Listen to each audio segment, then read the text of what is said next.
Karibu kwa mara nyingine tena mtazamaji wa The World News katika kipindi hiki cha ulimwengu wa siasa. Jina langu ni Adam Hussein, lakini miongoni mwa yale tuliokuwa nayo ni meli ya India imezamishwa baada ya kupigwa kombora karibu na maji ya Yemen. Taarifa hizi zinaelezwa wakati huu ambapo waziri wa usafirishaji nchini India anasema meli yao imepigwa na kitu kilichorushwa na kusababisha ipinduke na kuzama karibu na maji ya Yemen.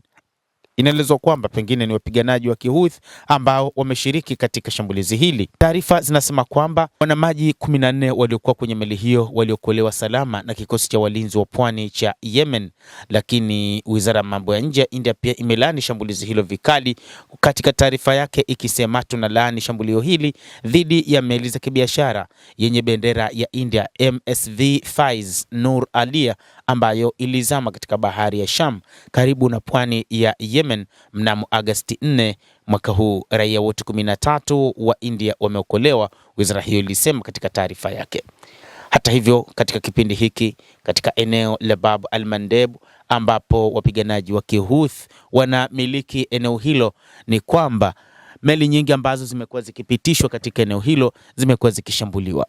Wahouthi waliapa kwamba wameufunga kikamilifu mlango wa bahari wa Bab al-Mandeb, lakini zaidi ilikuwa ni kwa meli za Saudi Arabia. Hata hivyo, mapambano ambayo Saudia wameamua kupambana dhidi ya wapiganaji wa Kihouthi, ambapo sasa wanawaza kuanzisha operesheni za ardhini, wamekutana na wakati mgumu katika kipindi hiki ambapo wametengeneza hali ya upitaji wa meli katika lango hilo la Bab al-Mandeb kuwa gumu zaidi, na sasa hali inazidi kuwa mbaya licha ya wakati huu ambapo kumekuwa na mazungumzo ya uwezekano wa kufunguliwa kwa mlango wa bahari wa Hormuz, ambapo meli zitapita katika lango la Hormuz, na kuna uwezekano ikiwa hili litaisha hata Bab al-Mandeb itafunguliwa, ikizingatiwa kwamba wapiganaji wa Kihouthi inadaiwa kwamba wana ushirika wa karibu na Iran, na hivyo pengine kumalizika kwa mzozo nchini Iran kutasaidia pia kumalizika kwa mzozo kati ya wapiganaji wa Kihouthi dhidi ya Saudi Arabia ambayo iliamua kwa dhati kabisa kuingia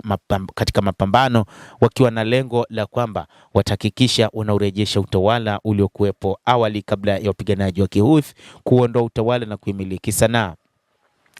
Endelea kutufuatilia mtazamaji, lakini ni kusihi usisahau kulike, usisahau kucomment, kadhalika usisahau kusubscribe channel yetu hii ili upate habari hizi kwa mapana kupitia hapa The World News. Naitwa Adam Hussein, endelea kuwa nasi wakati wote, endelea kutufuatilia ujue ni nini ambacho kinajiri katika ulimwengu katika nyakati hizi.